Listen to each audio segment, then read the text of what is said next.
To ask you, with you being in the Western Conference and this team has a lot of expectations, a lot of people watching your team, Seattle, obviously. But what do you see? How difficult is this Western Conference going to be? Especially you said earlier about all the moving and shaking of players moving from one team to another. I can't even pinpoint on just the West Coast. When you look at our league across the board, it's crazy.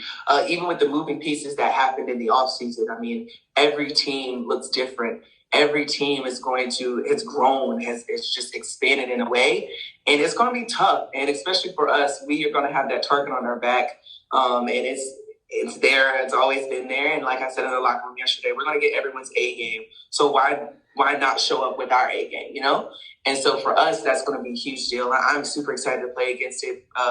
Any team in a matter, because I get better at every single possession, I feel like, because of just the position that I'm in. I mean, I'm guarding the elite of the league every single night. So for me, I'm excited to play against everyone, just to get things moving and shaking and just have fun in our dope uniforms.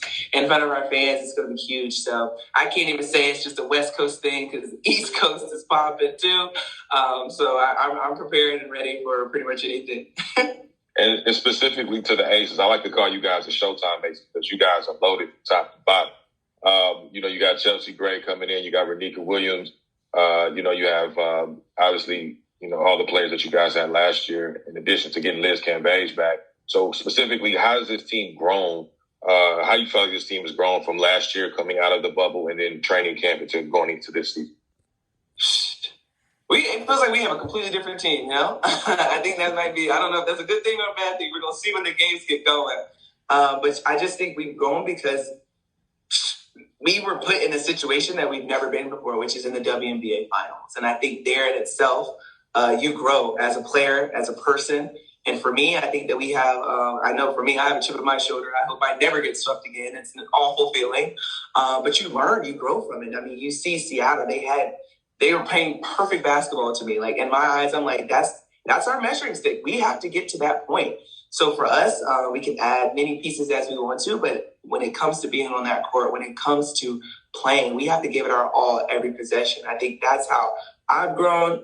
Like I said, we have a different team, so I wish I could say we've grown in this factor as a team, but it is different. So I'm excited to see how we have grown from our first game against Seattle to all the way to the end of the season. So I'm excited to watch the growth within the season, but I definitely feel like I've grown a lot just by getting swept.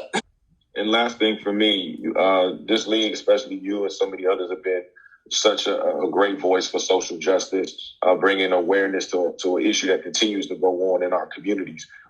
Just wanted to, is there any plans, especially with the latest that's going on with Andrew Brown in North Carolina and that shooting? Obviously, we have Ahmaud Arbery's trial coming up, and countless others that have been the victim of police brutality and social injustice. Is there anything that you and the Aces are going to be doing to keep the awareness in front of everyone this season?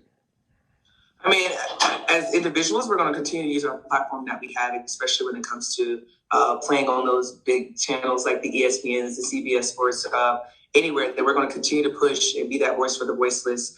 And just within our league, just as unified as we are, I think it's strength in numbers. And when you see a whole league that's dedicated to the Say Her Name campaign, that's dedicated to Black Lives Matter or anything else, I think that's where we're going to continue to push. I don't know if we're going to have it on our court. I wish we could, but I don't know. But it doesn't stop me from using my voice and my platform that I have on my social media or within my community or my circle. So we're going to continue to hopefully pray that these officers get held accountable. I don't even know if I can call them officers, but these men get held accountable for what they've done to our brothers and sisters in the Black community. And we're going to continue to be a voice for the voiceless.